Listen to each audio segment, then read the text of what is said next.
if I remember correctly, we stopped here, average returns, right?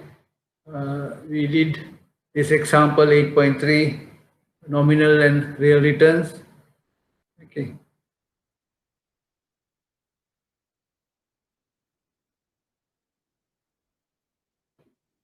So you know how to calculate if you know the inflation and the nominal rate, the real interest rate. It is very important for not for the bankers, the people who deposit in the banks, right? Because when they deposit, we promise them some rate, that's a nominal rate, but what they get it is real rate is lower because of the inflation. Now, because of the inflation, now some savings accounts are having negative real rates. Okay. So average return. So government securities are assumed to be risk-free. So any other investment, example FD in a bank, any financial institution, debenture, private equity, quoted equity will carry a risk premium. So the average return is risk-free rate plus risk premium. So risk premium is the excess return required from an investment in a risky asset over a risk-free investment. Because if we have money, we can put the money in the risk-free investment. So we get a return. But if you are putting in a risky investment, we have a chance of not getting that money, right? So we need higher return. That's why a lot of people put money in golden key because the rates were high, maybe 30%, right? But they were taking a higher risk, and so they paid for that risk also, most of them, because golden key went down, right? So if you are getting a higher return, you have to see what is the catch point, where is the risk. Okay. Even treasury bills, this is I took in last year, 23rd October. Now HNB, say if you take 12 months, treasury bill rate was 5%, right? That is the buying rate was 5%, selling rate was 4%. But the central bank rate is 4.88%. So again, there is, when going through the bank, maybe that is not the risk, that is the bank fees. Bank gets some income by having a higher rate. Okay. What is the treasury bill rate these days? 1 year. Today there was auction, no? Any of you are aware? Today there was an auction because yesterday we had this Ceylon Development Board meeting. Former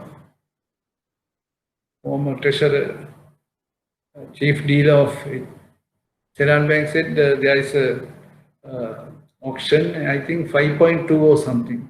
They were going to bid 5.2%, and even Ceylon Development Funds were used to bid for a treasury bill. Okay, so treasury bill rate is the risk-free rate, but Sri Lanka, the market is not that it's not perfect market. So there are bank deposits less than the treasury bill rate, right? So the treasury bill rate is higher, which is lower risk-free than risky bank deposits, because banks are having a risk, right?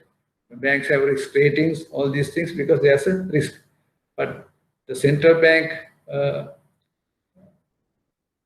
issued instruments don't have a risk.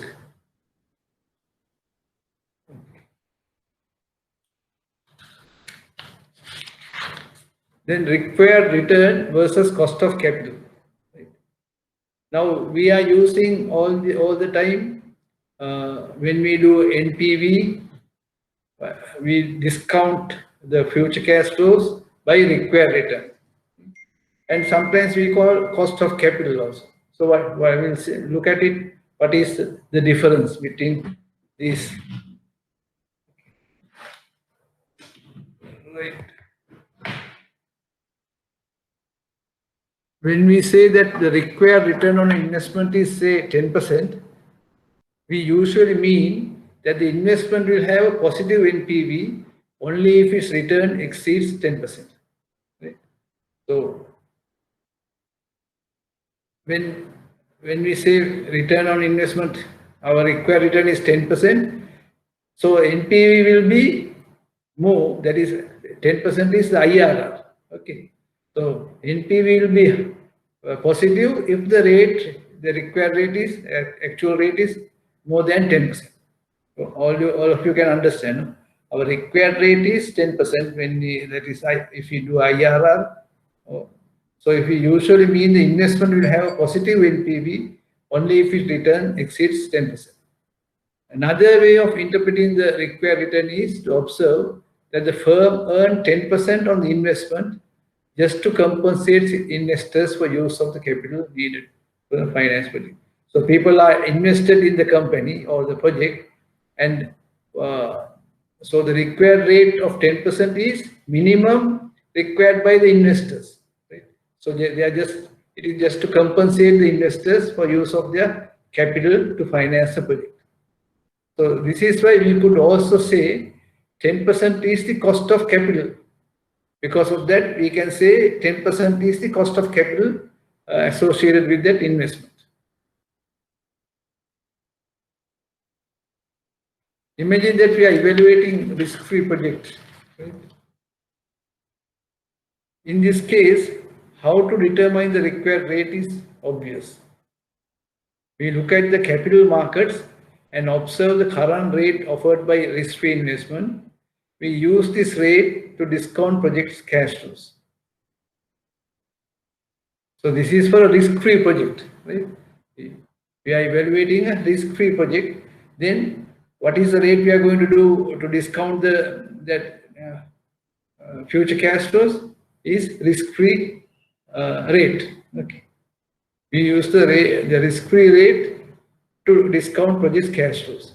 Thus, the cost of capital for a risk-free investment is the risk-free rate. Right? So, if it is a risk-free project, that is, there are no risk-free projects as such. But if there is a risk-free project, then the cost of capital for a risk-free investment is the risk-free rate. So, if this project was risky, then assuming all the other information is unchanged, the required return should be higher. Because there is a risk, required return should be higher. In other words, the cost of capital for this project, if it is risky, is higher than the risk-free rate. Right? So cost of capital for a risky project is higher than the risk-free rate. This is very simple.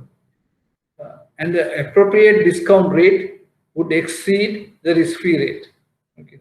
So discount rate and the cost of capital are all same, right? So if the project is risky, then the discount rate should be higher than the risk-free rate. We use the terms required return, appropriate discount rate, cost of capital, more or less interchangeable. All mean the same thing, right? So don't worry if you use required return, appropriate discount rate, or cost of capital. All mean same thing. The key fact is that the cost of capital associated with an investment depends on the risk of that investment. Right? This is one of the most important lessons in corporate finance. So the cost of capital associated with an investment, it depends on the investment itself, not the funds invested. The cost of capital depends primarily on the use of funds, not the source, right? So the project is the use of funds, source is investment. So cost of capital is depending on the use of funds. It is a common error to forget this crucial point and fall into the trap of thinking that cost of capital for an investment depends on how and where the capital is raised. Right? So it is not dependent on the how and where capital is raised, where the capital is invested is the cost of funds. So we know that the particular mixture of debt and equity that a firm chooses to employ its capital structure is a managerial variable. Now I think we learned in the past, any company can have their capital structure, can be 60-40 debt to equity or 70-30 or 30 debt and 70 equity. So that is managerial decision. Okay. So we know that the firm's overall cost of capital will reflect the required return on the firm's asset as a whole. Given that a firm uses both debt and equity capital, this overall cost of capital will reflect both this cost of debt capital and the cost of equity capital, right? So because firms' assets have been financed with debt and equity, firms' cost of capital will be reflected by the cost of debt and cost of equity. So cost of equity, the return that equity investors require on the investment in the firm. Right? The cost of equity is the return that equity investors require on the investment in the firm. Cost of debt, the return that lenders require on firm's debt. Right? So then we calculate the weighted average cost. Right? Here E is for equity market value. Right? D for debt market value, and V stands combined market value of debt and equity. Right?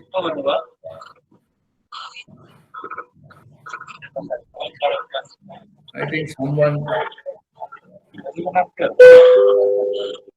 I think that's Gamini. I think. المحطة القادمة هي Going in the train. بنك أبو ظبي التجاري. The next station is ADCB. Okay. I hope it will stop. So V is total market value, E is equity market value, and D is debt market value. So E divided by V plus D divided by V is 100. Okay. So gives 100% total capital represented by the debt and equity. These percentages can be interpreted as portfolio weights. So this E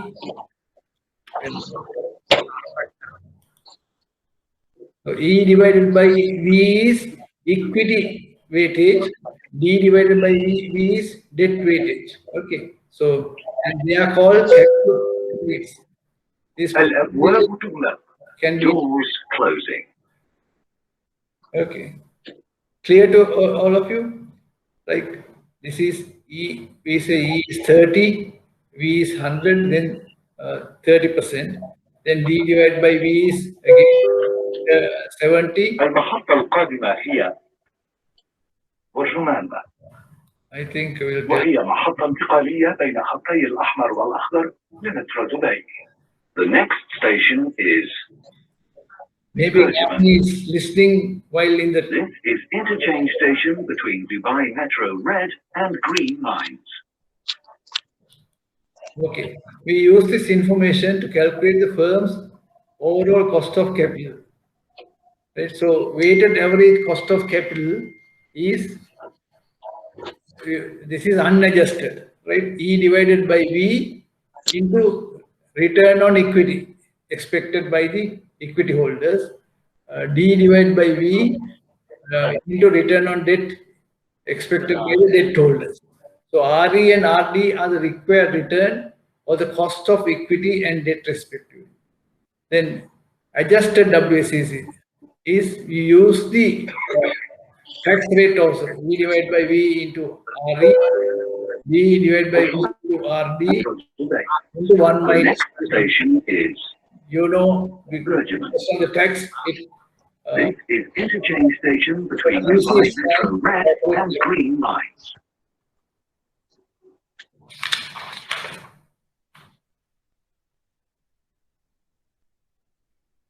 right.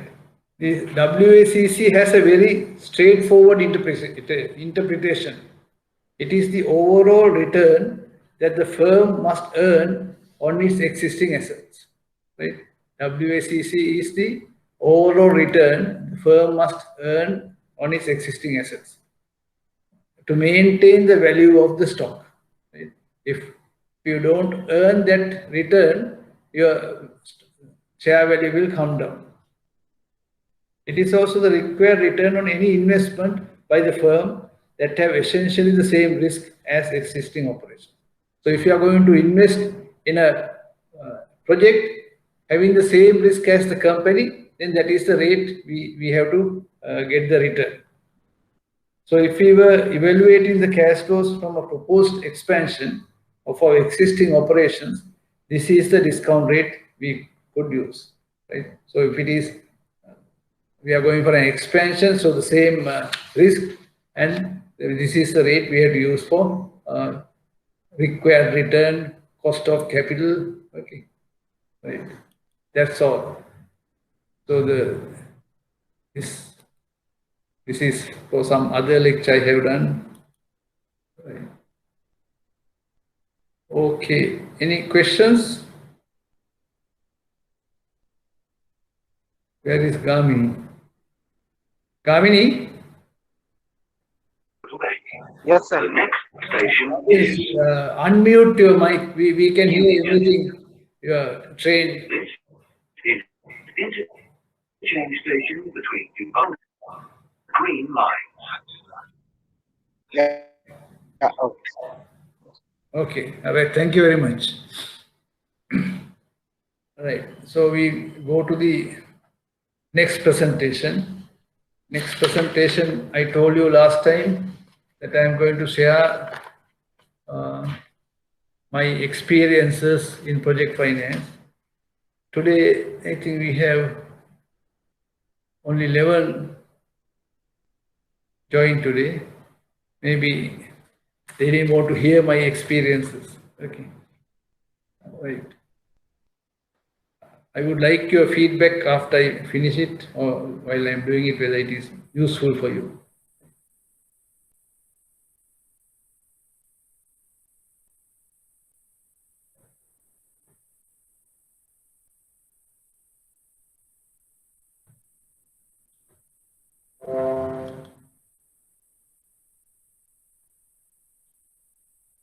Can you see this? Project finance experiences? Yes, sir. Okay, thank you. So I will share some of my experiences. First, successful projects. Because as you know, no one can have 100% success rate in project finance. Right?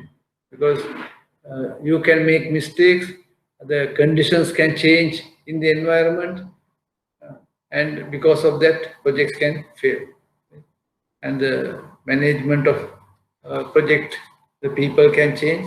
So projects are like, if you take all your lending instruments, project finance is the most riskiest because you're financing something in future, right? Something we are expecting them to earn and pay us. So we have discussed that. So first one I am going to share with you is there are hydropower projects, about 4 I am sharing. This project was under ESDP credit line. Right? ESDP refinances Energy Services Delivery Project, which was introduced in 1997, World Bank credit line, and that was very successful. The Sri Lankan banks and the Sri Lankan hydropower developers and actually mainly hydropower renewable energy developers use this credit line. Because of that, we got another credit line from World Bank, which was called Renewable Energy for Rural Development, RERED. Okay. So this project promoters are small family company, Marine Engineering. Right? I would have discussed this on and off with you in my lectures. Then I am going through project appraisal.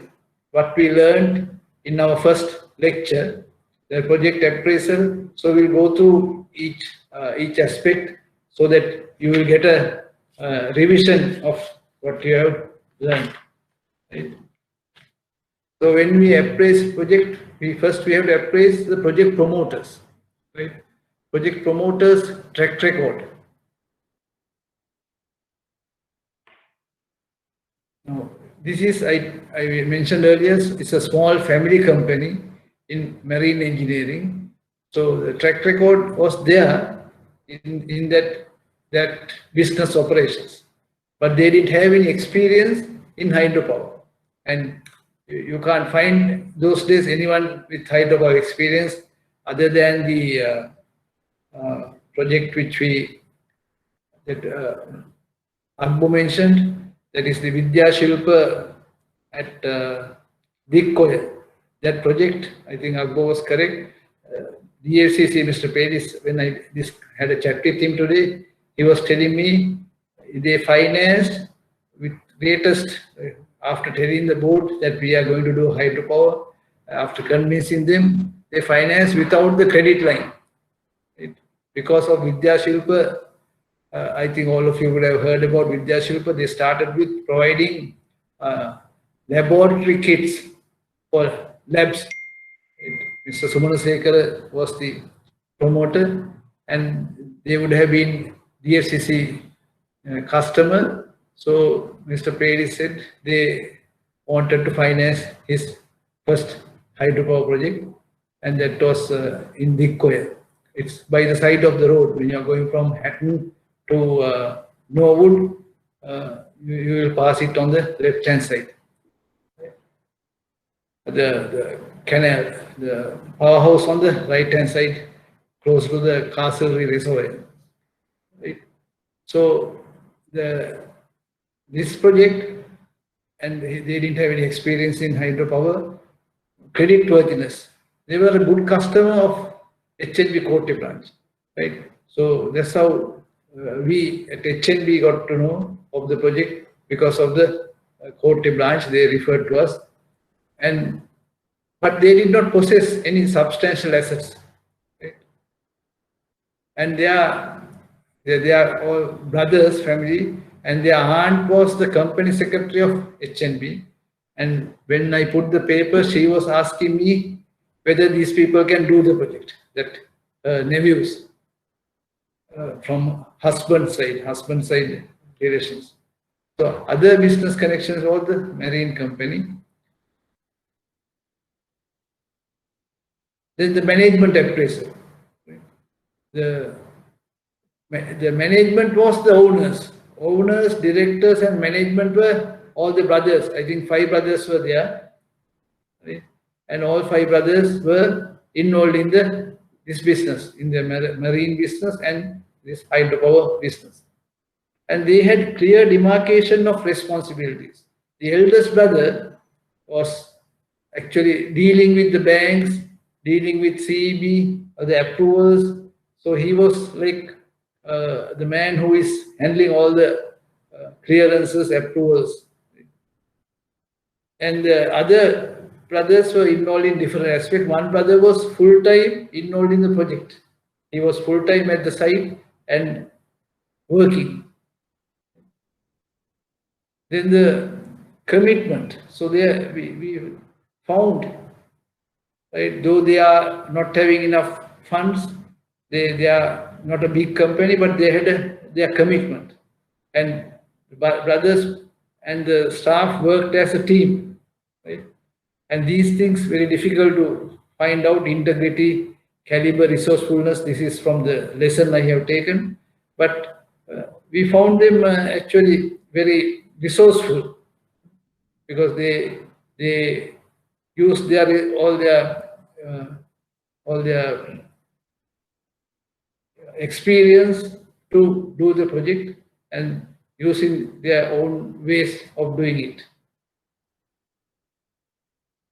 Then the market appraisal, sales forecast. Can we do a market appraisal in a hydropower project? In market appraisal, we look at demand and market analysis, present demand, the market surveys, forecast, market penetration. Those are market appraisal, right? But market appraisal is not required in a hydropower project. The market is CEB. If you have signed the agreement, power purchase agreement with CEB, then your market is there, right? The only thing is you have to generate and supply to CEB grid. Then the sales forecast and marketing of products. That is for any other project, but where we look at the pricing strategy and production cost and the distribution system, how to promote the product. So that problem is also not there. You have to actually promote to CEB your project, and it's very difficult with CEB those days because they, some say, like someone was telling they were having this diesel mafia. Because of that, they didn't want to promote the renewable energy. And what I found was that they didn't like the people making money, the private sector, right? So they thought that CEB can do this, but this is only less than 10 megawatt projects, right? Only about 10 megawatt projects are done by CEB, and that's why we are called small hydro or mini hydro, right? So only thing was that you have to get the CEB approval and then sign the power purchase agreement. Those days. Now you have to go through the Renewable Energy Authority as well. Financial appraisal. I got these figures from the promoters some time back. The capital cost 210 million, debt equity 70-30, so equity about 60 million, loan from each bank 150 million, 75 million each. There is total 100, and DFCC and HNB finance the project. So now we have to look at, is the project cost reasonable, right? Those are, we have to go into detail. We'll see in the next slide. The technical appraisal, right? Technical appraisal, we have to, now they submit a hydrology study, right, conducted by a qualified person, engineer Dharmasena, who was doing a lot of hydrology studies for projects, right? So the designs of structures, there is a weir over the stream. I will show you a diagram, and then the headrace channel from the weir, you are not going to make a big reservoir like large hydropower projects. It's only block the river and take the water from one side in a headrace channel or headrace canal. It goes to 4-bay tank. From 4-bay tank, water is taken through penstock, this steel tubes, penstock, and to powerhouse, and then they generate power. Then the water is released to tail race channel and back to the stream. Okay. So those are the civil structures, right? So all these designs, based on this only the project cost will come. Then the M&E, mechanical and engineering works, mechanical and electrical engineering works, gates, turbines, generators, switchyard, connection to CEB. So the plant capacity is, can we generate 2.7 megawatt from that project? So those are the questions when we analyze. And annual energy generation, because based on that annual energy generation only, we will get the revenue. So do we need to get a second opinion? Because already there is a hydrology study, but do we need to get a second opinion? So economic and environmental appraisal. Now between the weir and the tailways canal, there will not be water, because if there is no floods, there won't be water because we are blocking the stream. So according to Environment Authority at that time, you have to release part of the water for the fish and other species to survive. Right? So that's called minimum release to the stream. Don't know whether these project developers, they get the approval later, they release those water to the stream. So this is a project description, right? We have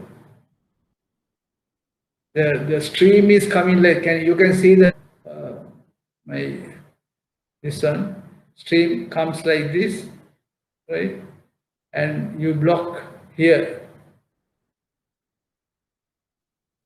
Yeah, intake weir, right? You block at a normally you block at a narrow place. If not, you have to spend more if it is wide, right? Try to find a narrow place and block it and take a channel, that's intake channel from here up to the 4-bay tank.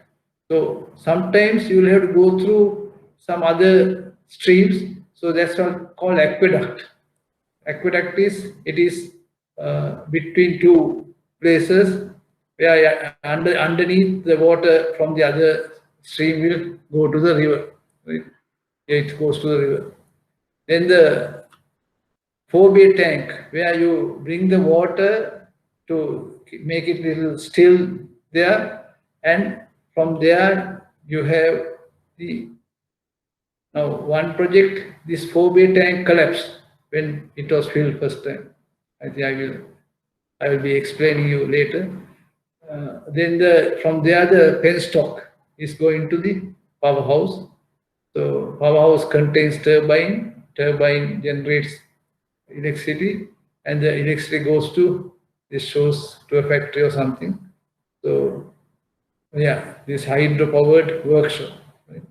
But in Sri Lanka, it goes to the grid. Same thing in color. You can see there is this river going down, the weir, the channel, 4-bay tank, the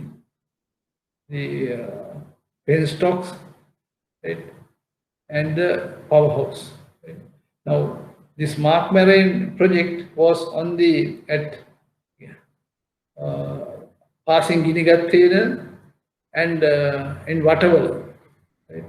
And the road goes towards Hatton, and one diverts towards Muskeria. After that only the project could have been seen those days. I think now it must be not seen.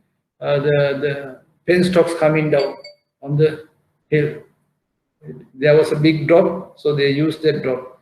The power project, the power generation is by the quantity of water and the height.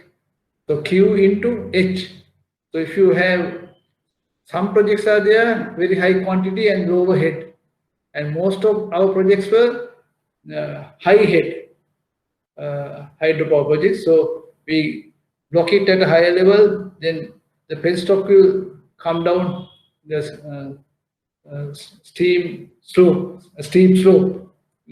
Those days, my project officer won't go down from the road to the powerhouse side because he was scared. But since I had worked in projects before coming to the banks, I found it's very easy to visit the project by going down from the road, right? So now that the family, the chairman, the elder brother also never goes down to the site because he's more used to work in office, but his younger brothers were very busy at the site. So, and after completing the project, this is not that project, they had a holiday bungalow also. While doing the project, they using the rock, they constructed holiday bungalow.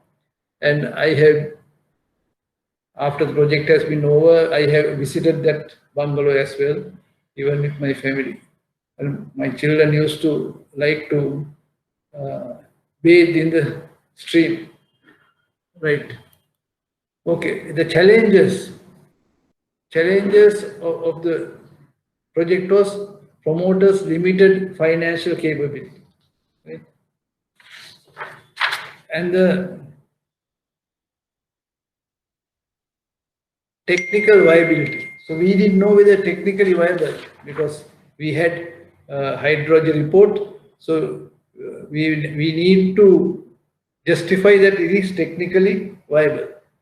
Managerial competence, because this family, they have to prove that they are capable of doing this project. So, and the achievability of projections. Right? If the projections are not achieved, we will have a problem. And creditworthiness of promoters and the project cost and generation projections. Are they reasonable? So what we did was, we told them we will finance the project, but you have to pay for our consultant. Right? We appointed a consultant, CECB, where I worked before, and CECB sent one engineer known to me as the consultant. So he gave all the inputs, he looked through all the designs, and he told us the project is viable. CECB didn't get a payment. I think they got a equity share on the project.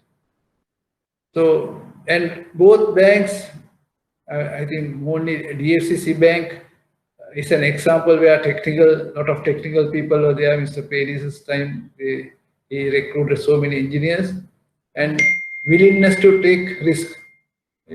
Both banks wanted to take a risk on this project.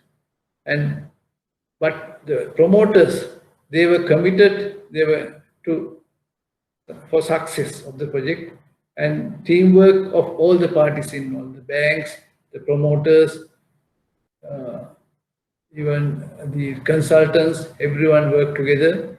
And it is, as we discussed earlier, if the project is completed and it is running and generating electricity, there is a captive market. So that is the best part in any utility projects. There's a captive market. You don't have to look for people to buy your product. Right.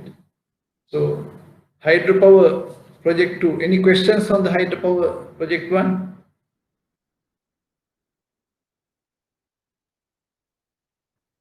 Right. This hydropower project 2, Mr. Agbo Bulumulla, this is Agbo's project, right? It's called Ratgaga Mini Hydro Project. That is the first project of Pan Asian Power. And the equity was, these are the British people Agbo brought to Sri Lanka to invest in the project. This Shamil Khan, Howard Wright, Chris Moniz. Actually, I had a notebook. Actually, I have used those days, I have put these names. And I found it recently, so that's why I got the names. Then I asked. It confirms what Agbo said. Agbo got 5% for bringing in the investors. He didn't put any money. Dr. Nishantha Nanayakkara is a hydrology specialist. Now today I tried to contact him. He's in Japan these days. He said he's working on projects in 4 countries. He was a lecturer at Moroto University, but his main job was doing hydropower projects. Right? So Dr. Nishantha Nanayakkara had got the LOI, letter of intent for the site. Right? He has worked on it, he has got the approval. So because of the letter of intent, he got 20% equity. And he was the contractor as well. He has a company called the HPI. He used to have, I don't know whether he's still having. And he was the contractor for the project, so he would have made money out of the contract as well. So the project was successful because Dr. Nishant Nanayakar was experienced developer, and the equity partners, equity investment was brought in by Agbo Bolumulla. The project cost 135 million, equity loan 80 million, that is both HNB and Nations Trust Bank. During this time, Mr. Pedis was CEO of Nations Trust Bank. That's why HNB and NTB did this project together. And the equity, 55 million. Right? So, project the capacity was 2 megawatts. I have not put it here. It was a 2 megawatt project. Approvals in 2002, LOI, PPA, but Akbo said they had some problems because the LOI was in a different name, because Nishant Nanayakar has got in different name.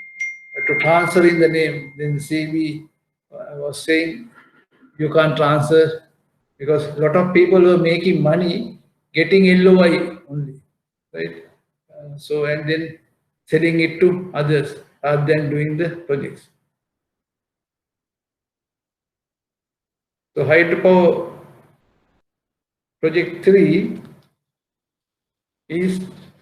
was promoted by a lawyer and engineer. Actually, the lawyer came first to the bank and he wanted a loan. I asked him, he was recommended by my boss DGM at that time, and I asked, how can a lawyer do a hydropower project? Then he got a very capable engineer, and both of them together jointly developed this project, and it was financed by HNB. The success is, I think, the joint venture between the two parties, and they, after I came out from project finance, later I heard that they after some time they sold the project, right? And they went in two different ways.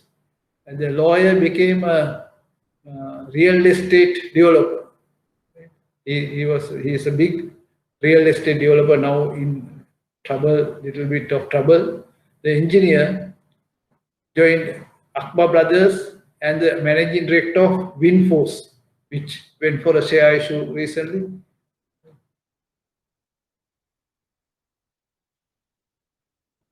So Hydropower 4, this is a bigger project in Ratnapur. Right? Promoters were two university batchmates through their family companies. Both promoters, I think I can disclose. Now I was telling the choir was done by Vidya Shilpa, and that is Mr. Sumanasekara was the chairman.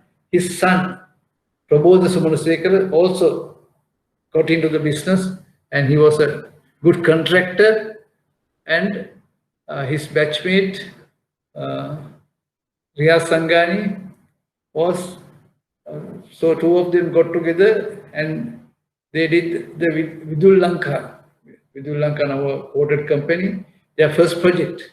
And the Vidya Shilpa was the contractor and investor as well, right? So one was the contractor, and big loan syndicated by NDB, 4 banks. I think NDB, DFCC, HNB, and Sampath. Right? What happened? Bankers having too much confidence on the promoters, because those are two business families and one having experience in doing hydropower projects, but they had a difficult terrain, right? And there were cost overruns. So the banks gave a cost overrun loan once before the project is over. Then there was a technical failure. But I mentioned that 4 bay tank, that they filled it after completing the project, it collapsed. All the walls were collapsed and the water went out. So that was a big problem. Right? And we met at NDB, Mr. Ranjit Fernando said, we will finance again another cost overrun, right? Because this additional cost, the banks will finance. If not, the banks will lose what we have put in there. And that was a great decision. And I was able to convince our managing director as well to finance. And that project was completed, and Vijay Lanka having several projects, not only in Sri Lanka, in other countries as well. But I think the promoters fell out because Vidya Shilpa, Prabodha Sumanasekara, and then the project collapsed. So they did not work together after that. So banks also lost confidence in him, Vidya Shilpa. The reason for success, so banks were having faith on the outcome, somehow to complete the project. And if we didn't complete that project, if it had gone bad, I think most of the developments wouldn't have been financed by banks after that.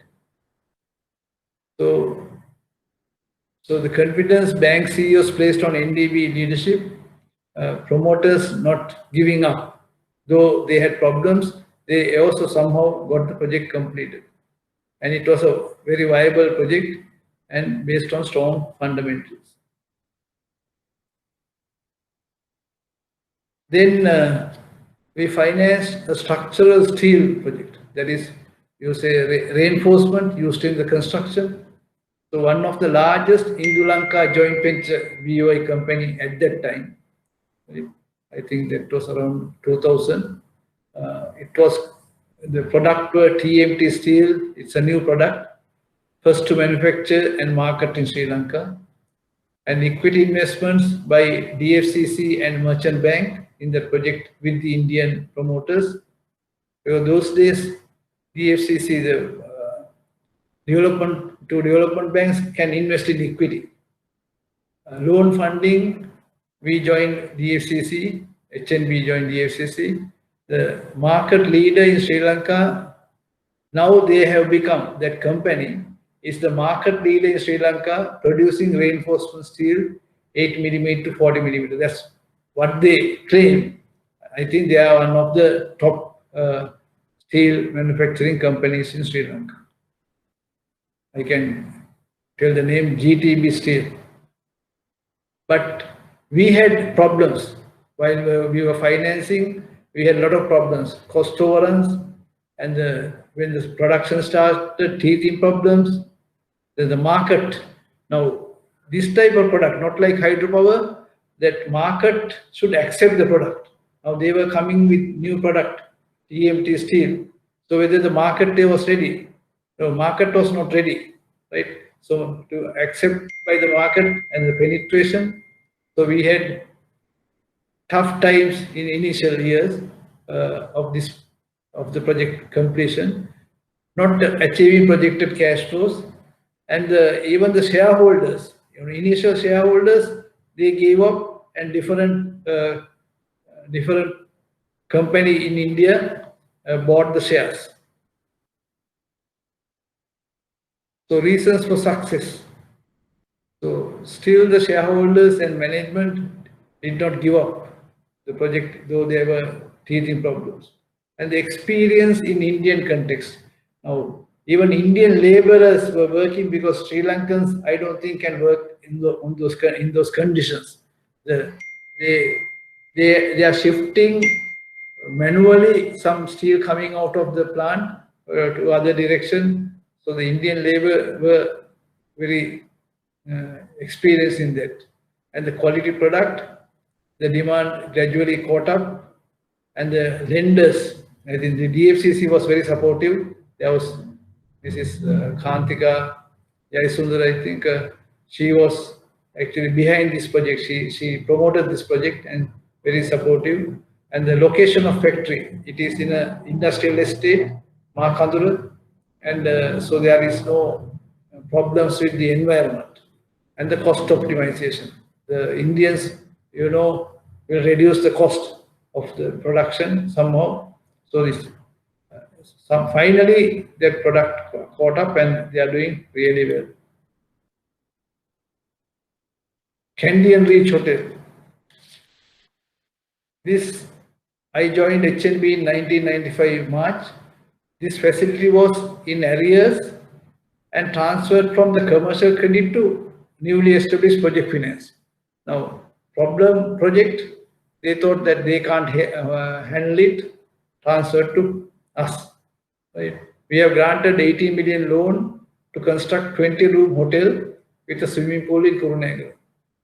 Project was stuck because the project was not going, the loan was not really, I think most of the loan funds have been released, but project was not complete. My memory, according to my memory, right? So the challenges faced, the promoters were related to the managing director, Mr. Vijay Thilaka. And when the approval went from commercial credit, they have put some conditions or comments, but Mr. Vijay Thilaka said, no, these people can do it, and they have approved it. The promoters are from different background. They are landed proprietors from K-Gold. They have hardware business in Dambulla, and the HNB Dambulla branch was in the landlord's premises. So, very close relationship with the bank. The cost overruns, right? The cost overruns were a big problem, and the lack of knowledge on tourism sector. The promoters didn't have any knowledge. Because they had money, they had land in Kurunegala, they wanted to do this project. But they were also stuck with the funds.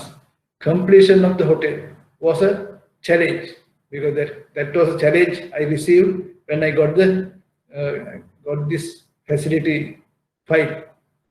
Right? So how did we complete the project? What we did was, they were having land, right? So they were having very good land in Dambulla, bought that land, right? So we give the cash, they can put into the project. They had another land, but that was not closer to the main road, Candy Road, but we bought that land also. So with those funds, they completed the project. And they had BOI approval for that project, and so material at low cost. And I introduced a hotelier consultant to them, right? So they had earlier the name of the hotel was Adgiri. Our consultant I introduced said to change to Candian Reach, because this is in Kurunegala on the Kandy Road. So it's now called Candian Reach. It's operating hotel. You can anytime go and see the place. And now father only started the business. Son was easy to work with. Son also joined the business. And hotel was opened, attended by HNB managing director and myself. So very satisfying moment. Somehow got the hotel completed, but the promoters were not very happy, because they thought we somehow got their land. Our Dambulla branch, HNB Dambulla branch, was constructed in this land we bought, and instantly I was the one who opened the branch, right? And the plaque says my name is there. This is the only place in HNB my name is still there. So then the K-Gold land, it was a paddy land, coming under paddy land earlier. Before I left the bank, we got approvals and started construction. But I was not there when we completed the branch building through subsidiary Sitma, where I was the CEO, and a supermarket in one building. I have never seen the building yet. So that was the contractor completed this building in 4 months, I am told, the Nuvani construction. So the bank got benefited, and we somehow got the bad loan, working loan, good loan, and we got two properties, and we have the Abdullah branch and the K Gold branch in those properties. We'll take a break and come back at 8:15. Okay.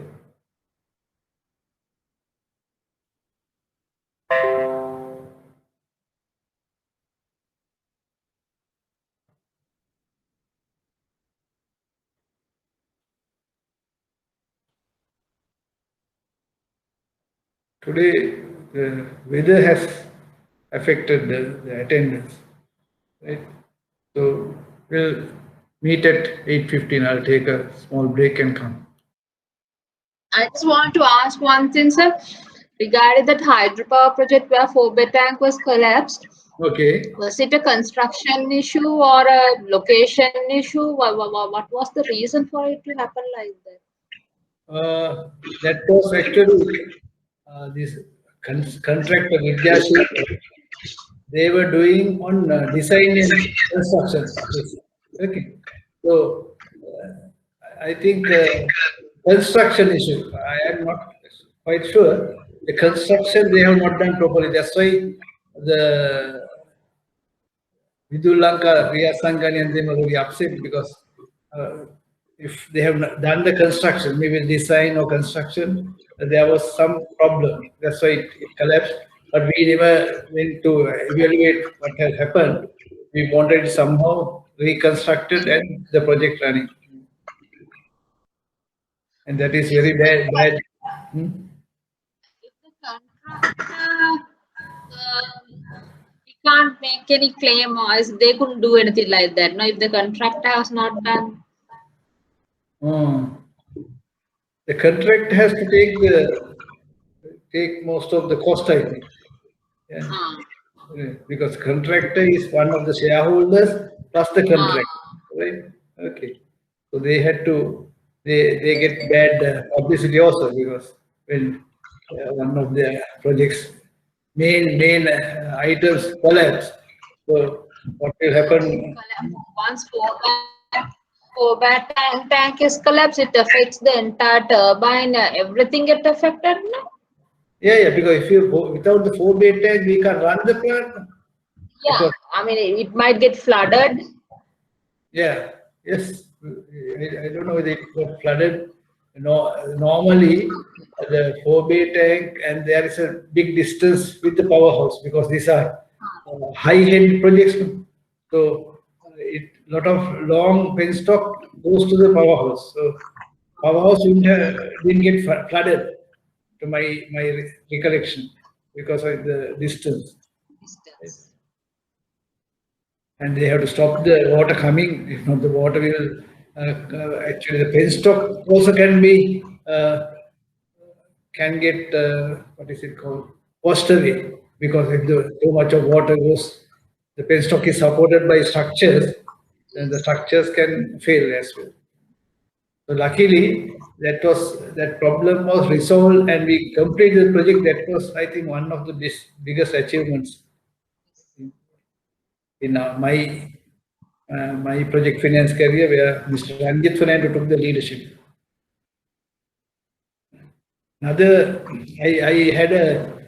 I sent a message to, I was thinking whom I should get before I complete this course to speak to you. So I remembered Mr. Prelis. He was also one of the pioneers like Mr. Ranjit Fernando. Then I sent him a message saying that I would like him to share his experiences.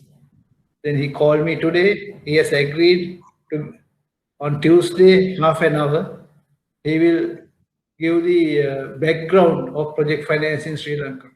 No, I should not tell. He was telling me a story where he became AGM. He's an engineer from Steel Corporation. He became AGM of Bank of Ceylon. And they have done a project in Pallikale, and that, like this, at the collapse the building. First project to be done by Bank of Ceylon, the building has collapsed. So they did not do any other projects after it. Okay, so he will he's very serious. He will share his experience. I think we should get more participants, more students attending that program. Okay. Any other comments?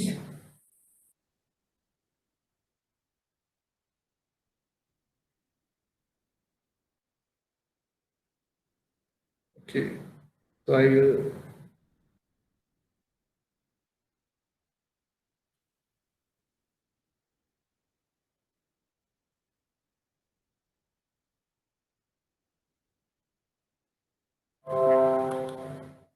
Okay. This hospital project. Maybe I have shared with you this project. So the private healthcare industry was expanding, right? And several projects, even from Singapore, what is that? All the politicians go when they fell ill, they don't go to Sri Lankan hospitals, no? They go there. That they were looking at a project here in Sri Lanka. They selected the site in Maradana, but they didn't go ahead. Okay, the name doesn't come to mind. Right now, this project, several regional hospitals were looking at options to set up in Colombo. So, major hospital chain with local partners, right, from India wanted to set up in Sri Lanka. I got BY approval. They were given prime land in Colombo 5. Right. The challenges faced. Now we had, I can't remember what were the banks. I know NDB was there and we were there. Maybe DFCC also would have been there. The technical knowledge, we have not financed any hotel projects in the past. And when they come up with project cost, all these things, we may not be able to, we were not able to evaluate the project cost. The fees. In the project cost, most of the there was a few items where funds will go back to India, right? They say project management, different items. So most of the funds are going back to India, and we got IFC guarantee as well for this project, and there were cost overruns. But the project was completed because brand name of a foreign partner. You might, can you guess what is the project?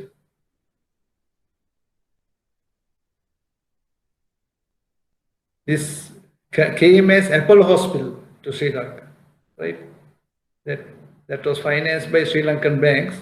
Apollo Hospital, demand for private healthcare was there. So now later Apollo left, and now Lanka Hospitals. Right? So then commercial buildings. I am just sharing with you. Some projects have very high risk, right? You saw hydropower. If we don't complete the project, there's no way recovering the loan, right? Because that land and the structures doesn't have any value, right? If the project fails, then hospital may be little less risk, right? But commercial buildings is a low risk profile, right? Cost can be estimated close to actual because it is a straightforward construction other than the foundations. If the foundation also decided in advance, and then we know the total cost of construction and depending on the contract. Then the income projections is more realistic. If it is for a, like we financed Aban's building, Gold Road, Aban's head office. So they were going to occupy that building. So there was not much of problem on income side. Right? The opposite side building also, what is it called? It was financed by the bank. So those buildings, the risks are low, right? In the income projections, if it is not a big building like HNB Towers, right, then the risks are little high. So the construction straightforward, less likelihood of delays. So you look at commercial buildings financing that, but some credit lines, they don't give credit lines for the commercial buildings because those are not bringing any additional value to the country. So now project finance, some experiences which are not very successful projects, right? This Interbatch porcelain, I think Mr. Aravinda Perra also mentioned and we discussed. Interbatch is a joint venture of Interkiln Industries USA and Carson's Cumberbatch of Sri Lanka. So that's how they got the Interbatch porcelain. Right? So this is a manufacturer of homogeneous porcelain tiles. The factory was constructed in Horana. All loans in US dollars. Their leads indicated by the Bank of Ceylon International Department and the People's Bank, Deutsche Bank, and when I just joined HNB, we were also part of the syndicate. Challenges. I think the banks were subservient to US company and Sri Lankan partner. Right? And whatever they said, the banks agreed. And we were looking for, Sri Lanka sometimes were looking for FDI investment. Most of the FDI countries like Korean investment, they just went back to their countries, keeping bad loans in Sri Lanka. Right? So we should not, we learned a lesson that the lending to Sri Lankans are safer than lending to foreigners because Sri Lankans we can catch, they are in Sri Lanka, but the foreigners, they are not coming because they like our country. Like even the port city, I don't know what will happen, but they are coming to make money. They are not coming to help our country because they like it. Then the loan conditions. When went through, we put some loan conditions and inform Bank of Ceylon, these are, we want these loan conditions included. However, the Bank of Ceylon said, if we do put these conditions, the investors will go back because these are too strict conditions. They might go back without investing in Sri Lanka. And the technical know-how was brought by a consultant attached to the promoters. And that consultant was very well respected individual, and banks also accepted his technical evaluation. Reason for failure, the factory constructed with delays. We had a ceremonial opening. Bank of Ceylon General Manager, Mrs. Savitri, I think she was the chief guest. And after that, we went to visit Bodyline factory as well, one of Bank of Ceylon customers. Then, but in a couple of days, production halted, cost overruns, and banks could not enforce conditions. Technical expert had misled the banks, and after negotiations, factory was sold to Royal Ceramics for a very small amount. And the Royal Ceramics commenced production on April 24, 2002. So Mr. Aravinda Perra said it is one of their best factories now. But the banks who invested, banks who gave loans had big losses. We had to write off the loans. Maybe about 75 to 80% of the loans were written off. Then the hotel project. This was promoted by a conglomerate, big conglomerate in Sri Lanka, a prime customer of the bank, and located in Maravilla, 100 rooms, club concept. This is another project which has started before I joined the bank, right?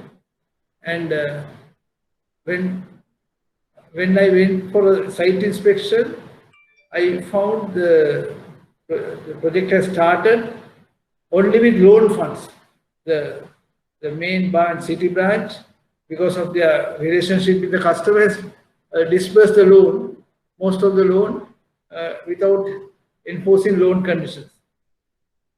Because of the bank's relationship with the promoter, and it was a very high interest rate environment.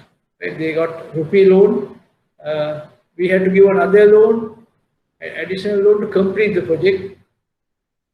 At that time, it was a big loan, 50 million loan.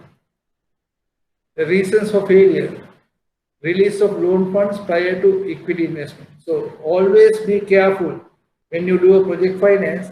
You have to agree how the loan to be dispersed, right? Without the customer's contribution, we should not release the loan. Maybe after major part of customer's contribution, then on pro rata basis, we can release the loan. That is the monitoring of the project. Release of the loan is very crucial for the success of the project. And equity contribution was low, to my knowledge. The risk in tourism sector.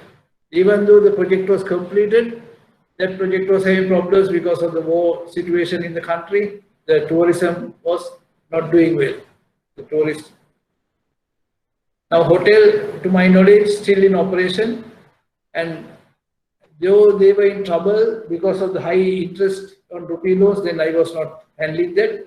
They converted the dollars, rupee loans to dollars. I think they would have got into more trouble because with the dollar loan, though the interest rates were low at that time, the dollar appreciation, the loan become bigger. Okay. So we have to be very careful how the customers, though they request, we have to advise them and give them the correct direction. Then the hotel project 2, it's promoted by a vehicle exporter. The Sri Lankan is going to Japan. Here is exporting vehicles to Sri Lanka and some other countries. And they had this vehicle sales Sri Lankan outlet in Nugegoda, the hotel in Ambalanthota, right? Now close to Shangri-La, 35 rooms and beachfront. Now this project also, before I joined the bank, they have come and visited DGM and some other officers, and the bank has said we will finance.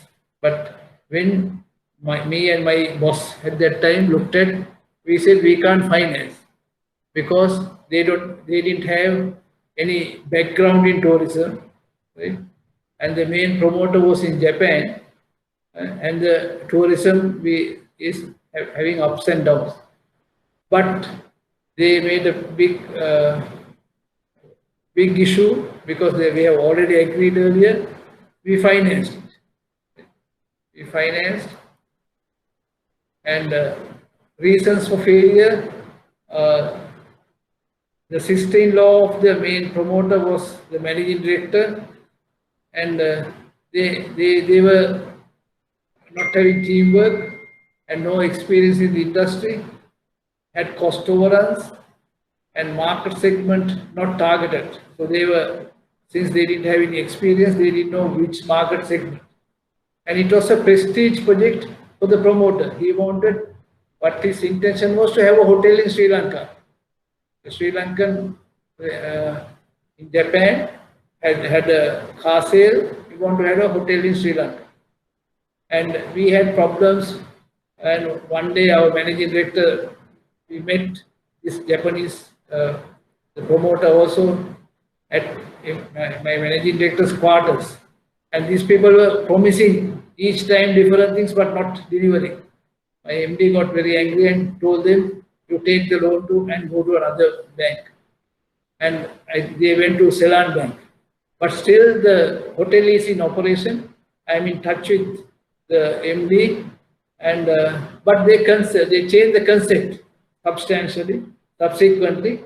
Now it's an Ayurvedic hotel, mostly Ayurvedic treatment and hotel. So they are still surviving. Maybe the promoter sent him money from Japan to run the hotel. Victory Hospital. This is also similar thing. Hospital project promoted by Siddhalepa Group in Anuradhapura. It's located just outside the city in railway department land.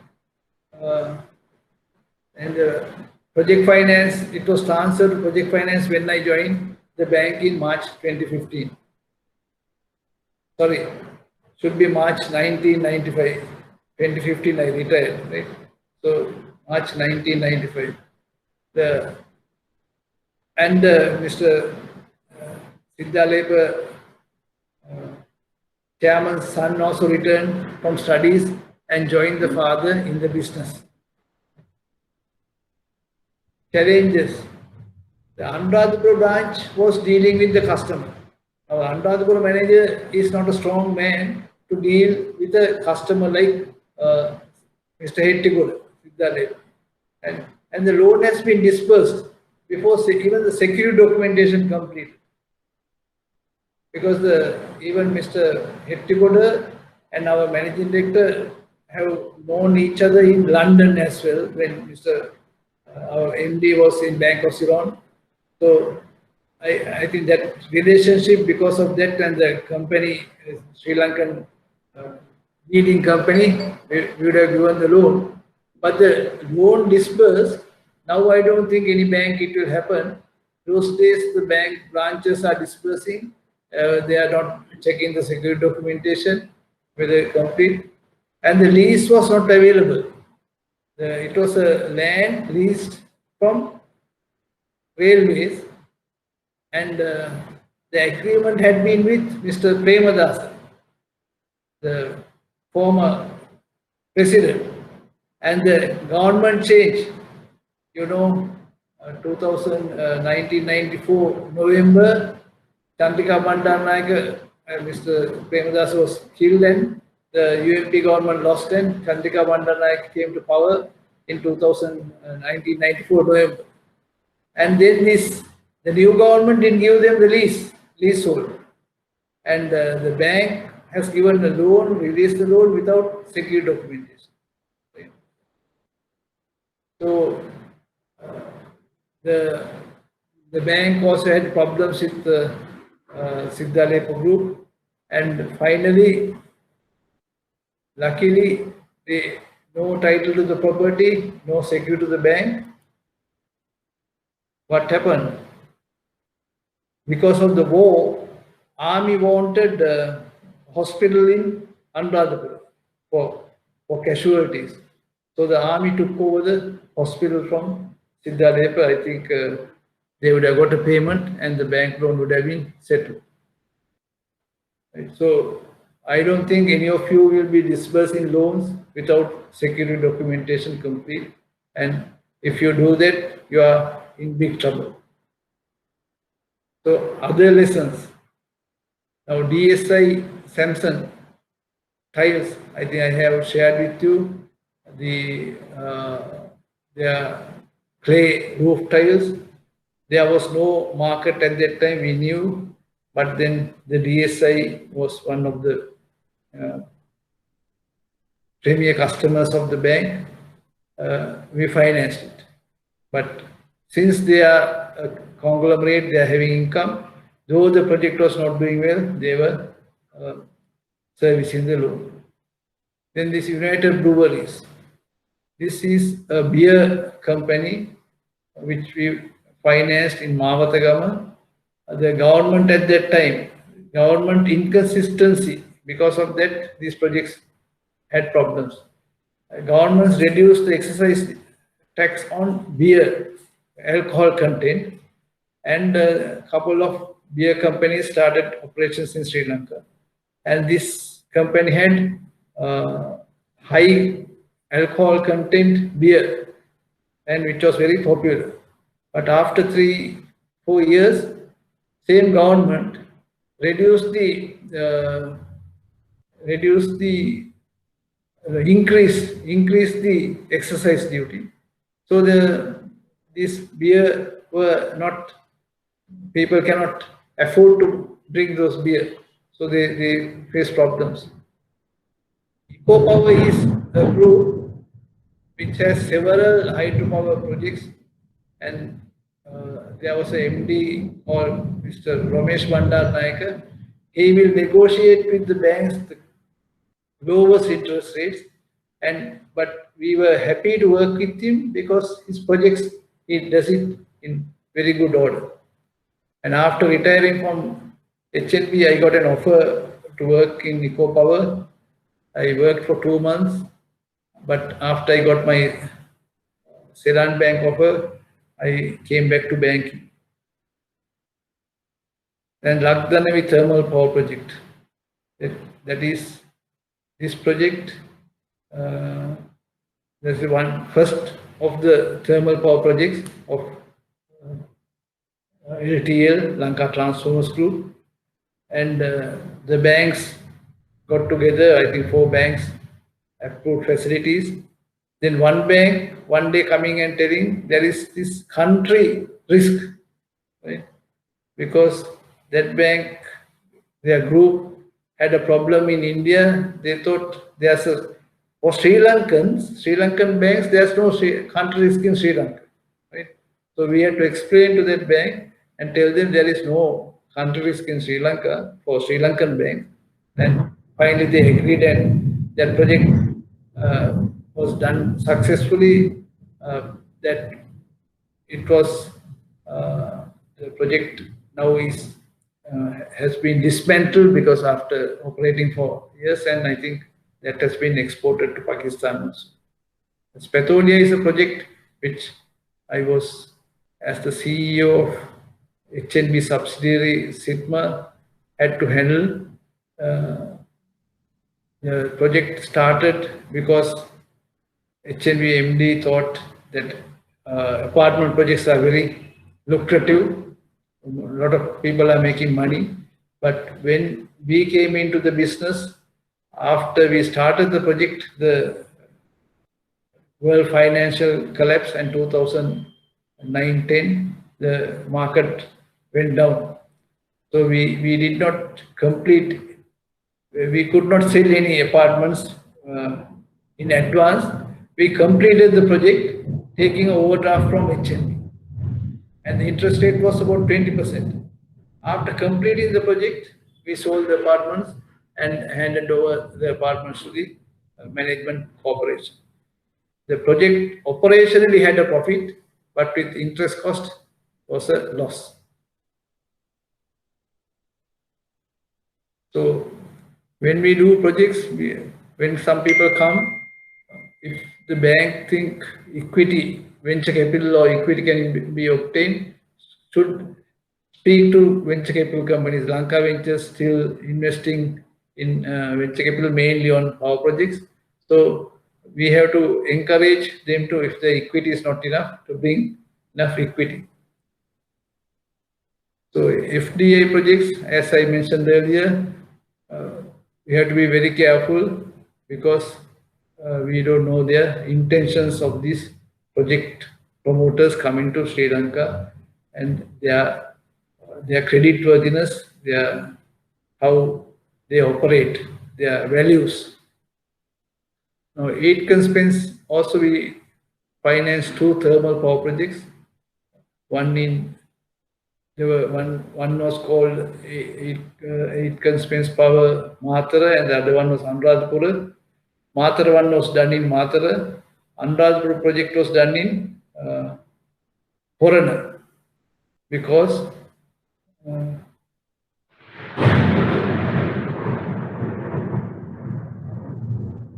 can you hear the lightning, the thundering? Yes, sir. Luckily, even the trip didn't go. Normally, our trip goes off with this type of thunder, right? So this should be Aitken, right? The T is missing, and why we could not do that project in Anuradhapura is the protest from the clergy, like the Norochole, protest from Buddhist clergy, that the project will affect the Sri Mahabodhi. Because of that, though there was requirement in Anuradhapura for power, we had to shift it to, the promoters have to shift into foreigner. And here also I introduced a consultant. We said we need a consultant to evaluate the project, and Dr. Tilak Siemblapitiya, and that helped the company and the banks as well.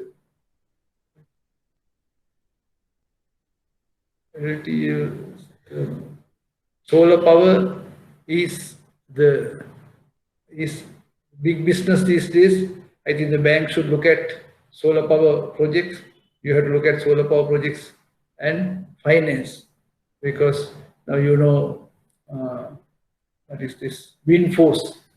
When we were in, I was in Ceylon Bank, we financed rooftop solar power projects for WindForce, and they are into renewable energy only. So they are wind power, solar power, and now they are going to buy the Fairway waste to energy. Fairway waste to energy. Few banks, Ceylon, NDB, and some other, I think People's Bank or Bank of Ceylon, approved facilities for the project, but the project did not got off the ground. There was some approval problem. Plus, as you know, Fairway having problems with financing. One project we have financed Fairway in Killapana is stopped. There is, I recently spoke to the chairman. He told they are going to start it after selling the waste to energy project to WindForce. I think they were to sign the agreement last week or this week, Monday or Tuesday. This week, Monday. Right? So with that funds, he was saying that they are going to start this project, which during my time we approved, but having problems. Right. Village Hydro, when I was in HNB, the credit line, World Bank credit line wanted like Village Hydros, and we did the highest number of, I think other banks didn't have that infrastructure. We had these agriculture officers, microfinance officers. So through that we did about 60 village hydro projects where the village generates the hydropower for their own village. There's not much of electricity, but at least you can have 1 or 2 bulbs in the house. And some of those sites, I was told later, converted to small hydropower projects. So waste to energy is 2 projects started at the same time. One promoted by Aitken Spence, one promoted by Fairway. Right? Because the Aitken Spence project, the interest rate was little too low. Some of the banks like Ceylon, NDB, we didn't want to be part of that syndication. Right? But that project is complete and that plant is running. The project we backed could not start. Hopefully it will start soon. And because of this Aitken Spence waste to energy project, now the garbage area were collected from us, plastic separately and the other organic waste separately. Now they are taking both together because they are putting everything into the incinerator, I think, at this plant, because they need enough garbage to generate energy. That's all. We have done a little early. We can have questions, discussion.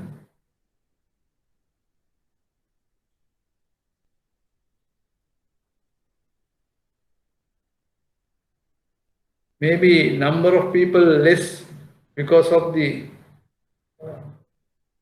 weather. If not, normally we have 15 to 16. Tell your colleagues to join next time because Mr. Previs is an authority on project finance. He was telling me how he took over the CEO post of DFCC. Then DFCC was a very small bank, right? And he developed it to the bank as a development bank, such a high level?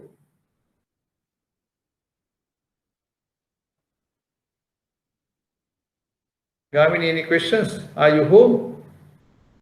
Yes, sir, I'm at home. No, sir, nothing. We were listening to all the announcements in the.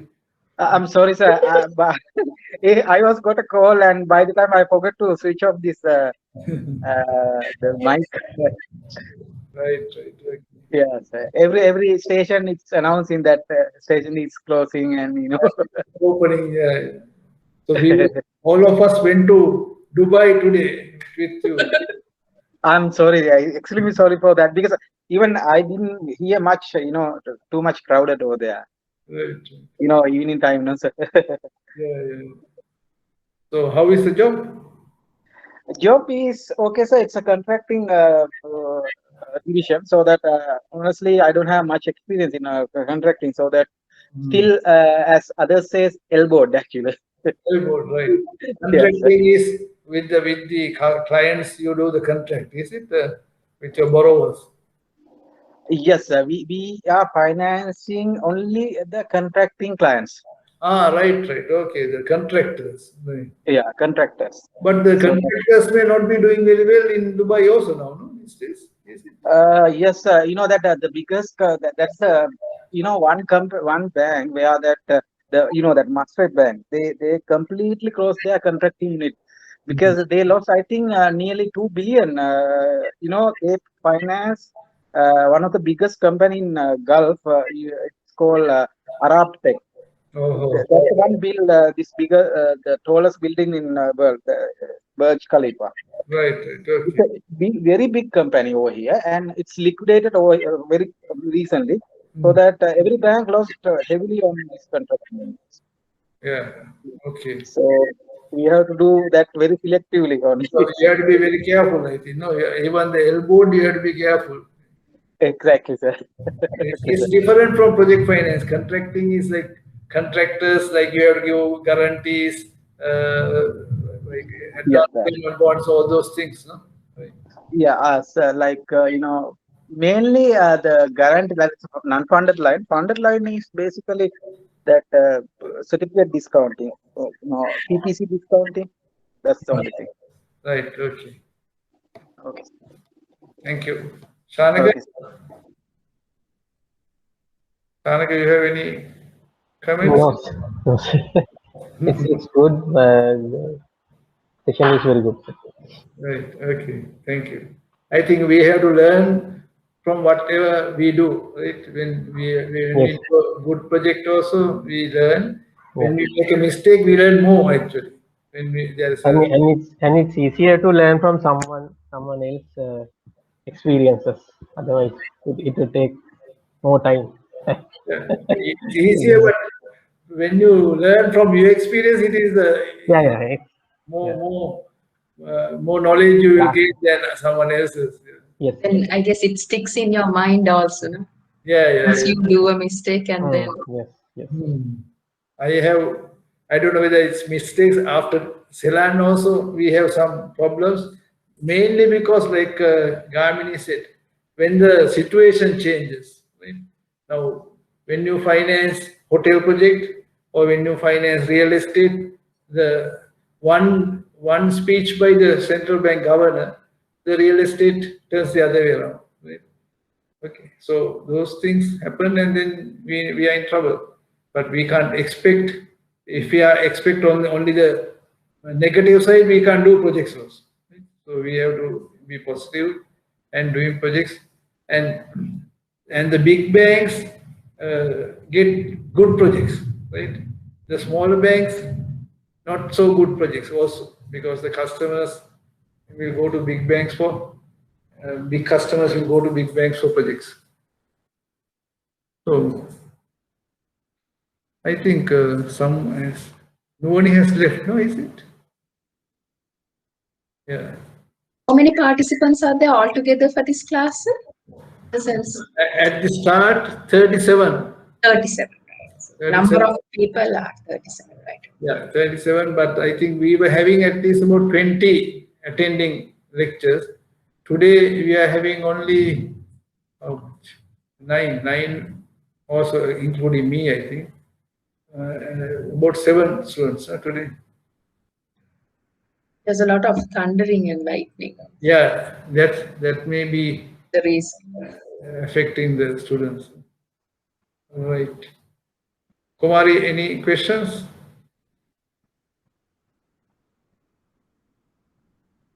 No, sir, no. Okay. Chulanga?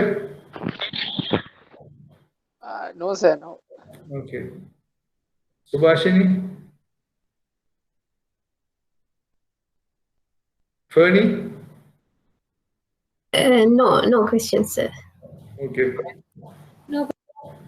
Right, thanks, Fernie. I think all of you submit assignment 3 by Sunday, and assignment 2, I understand a few of you also submitting, but I will get them down and correct them, check them, and give marks to you. And next Tuesday, please join and tell others, your colleagues, and I will also send a note to listen to Mr. Paris. He will take small time. After that, I will take the lecture. Okay, then we'll finish 5 minutes early today. Good night.